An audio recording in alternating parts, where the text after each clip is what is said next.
फैसला किया कि मैं यह हाउस से इस्तीफा दे रहा हूं। मैं वजीर आजम साहब, हुकूमत का काम सिर्फ यह है कि आज हमें किसको बंद करना है, लेकिन कल मैं और आप उसी जेल में होंगे। कि किसी ने मेरे वालिद को या किसी ने मेरी वालदा को जेल में डाला और इससे ये कोई फर्क नहीं पड़ता।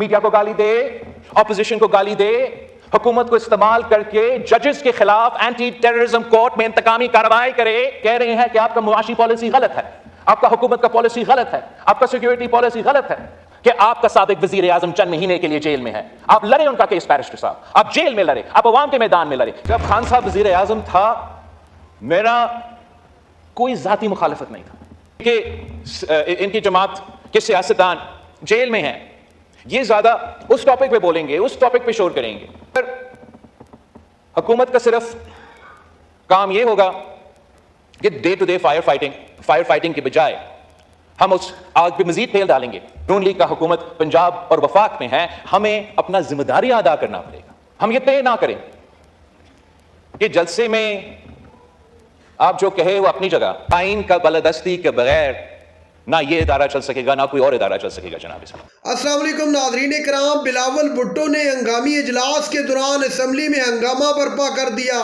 बिलावल भुट्टो ने इस हुकूमत को होश के नाखन लेने का कह दिया, कहा कि गिरफ्तारियां ही सिर्फ हुकूमत का काम नहीं है, मुल्क में अमन और ईमान की सूरत-ए-हाल को भी देखना हुकूमत की जिम्मेदारी है। दूसरी जानब हुकूमत के पसीने छूट चुके हैं, उनका ख्याल है कि तहरीक इंसाफ को ताकत से रोकना चाहिए था। आप वीडियो देखिए, फिर इस पर बात करते हैं। हमने सियासत को एक गाली बना दिया है। आइन का बलदस्ती के बगैर ना ये इदारा चल सकेगा, ना कोई और इदारा चल सकेगा। जनाब हम ये तय ना करें कि जलसे में आप जो कहे वो अपनी जगह, नून लीग का हुकूमत पंजाब और वफाक में है, हमें अपना जिम्मेदारी अदा करना पड़ेगा। पर हुकूमत का सिर्फ काम ये होगा कि day to day fire fighting, और वो फायर फाइटिंग के बजाय हम उस आग पे मजीद तेल डालेंगे तो आग का भी काम नहीं होगा। और अगर इनका सिर्फ यही जिम्मेदारी है कि गाली देना है, शोरशार करना है, बिलो द बेल्ट हिट करना है, कह रहे हैं कि आपका मुआशी पॉलिसी गलत है, आपका हुकूमत का पॉलिसी गलत है, आपका सिक्योरिटी पॉलिसी गलत है, तो फिर इनका क्या सोल्यूशन है? जो पॉजिटिव किरदार है ऑपोजिशन का, जो जिम्मेदारी है कि आप हमें बताएं हमारा मुआशी पॉलिसी अगर गलत है तो क्या करना चाहिए, हमारा सिक्योरिटी पॉलिसी क्या है, क्या करना चाहिए। अगर वो कंट्रीब्यूट नहीं करेंगे तो ना वो अपना जिम्मेदारी पूरा कर रहे हैं, ना वो अपना काम कर सकेंगे। मैं जानता हूं कि इनकी जमात के कारकुन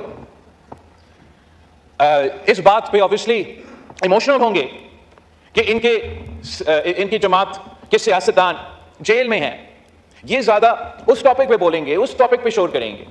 लेकिन जिस सूबा का जिम्मेदारी उनके पास है, वहां के अवाम के सबसे बड़ा मसला रोजगार, महंगाई, तालीम, सेहत, तहफ़्फ़ुज़, दहशतगर्दी का मुकाबला, हम इन बच्चे को कैसे डॉक्टर्स बनाएंगे, कैसे लॉयर्स बनाएंगे, कैसे इस मुल्क के लीडर्स बनाएंगे। मीडिया को गाली दे, ऑपोजिशन को गाली दे, हुकूमत को इस्तेमाल करके जजेस के खिलाफ एंटी टेररिज्म कोर्ट में इंतकामी कार्रवाई करे, तो फिर वो अपने सूबे के अवाम के मसाइल हल नहीं कर रहे। जनाब स्पीकर, वो अपने सियासत चमका रहे हैं। हुकूमत का काम सिर्फ ये है कि आज हमें किसको बंद करना है। खान ने हमसे ये किया था, माहौल खराब किया था, तो इसके जवाब में पत्थर का जवाब पत्थर से, ईंट का जवाब ईंट से देंगे। तो एक दिन के लिए आप लोग खुश होंगे, लेकिन कल मैं और आप उसी जेल में होंगे।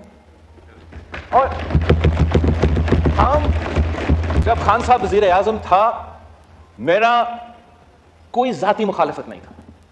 इतना ही था कि जो सिस्टम, जो आइन, जिस जमहूरियत के लिए मेरे जमात ने, मेरे खानदान ने कुर्बानियां दी हैं, इसलिए हमने समझा कि अगर इस मुल्क ने चलना है तो इस साइड और उस साइड को मिलकर काम करना पड़ेगा।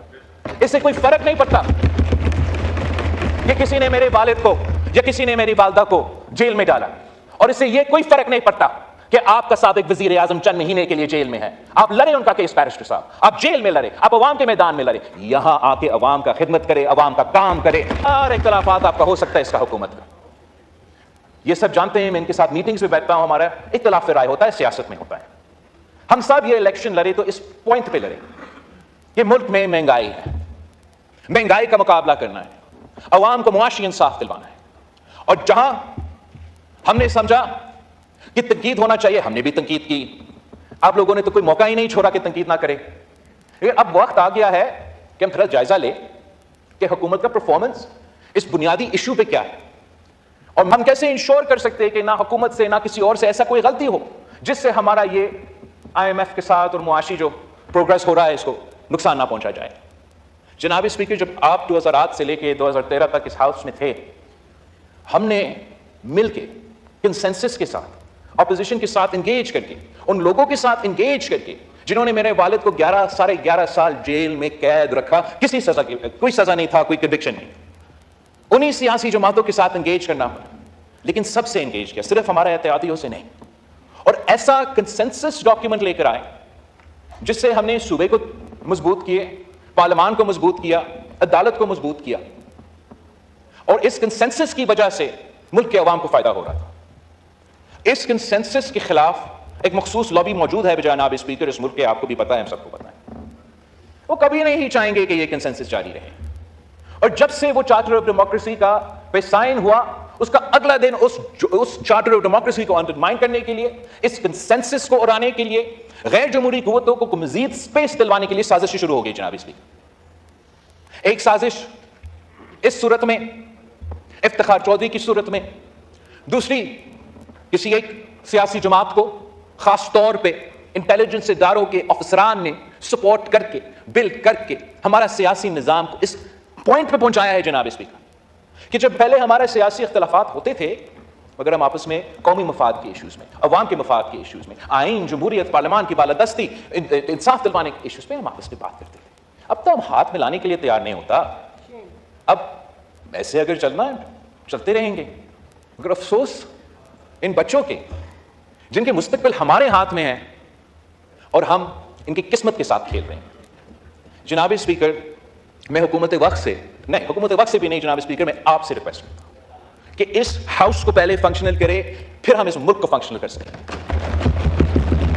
مجھے بہت افسوس ہوا، بہت دکھ ہوا یہ سن کے، یہ ایک سینئر سیاستدان جس کے لیے میرا احترام ہے، رسپیکٹ ہے، جو بہت عرصے سے پاکستان کی سیاست، بلوچستان کی سیاست میں خاص طور پہ اپنا کردار ہے، اس نے یہ فیصلہ کیا کہ میں یہ ہاؤس سے استعفیٰ دے رہا ہوں۔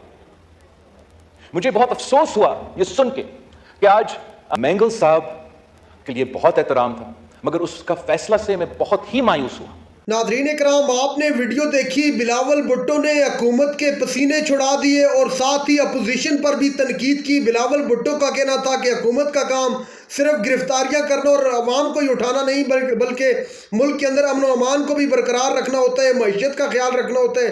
اگر کہیں سے حکومت کوئی غلطی کر رہی ہے تو اپوزیشن کا حق بنتا ہے کہ اس کو اس کی غلطی کا احساس دلائے۔ اس ملک کے ساتھ تمام لوگوں کو مل کر اور اکٹھے ہو کر چلنا پڑے گا۔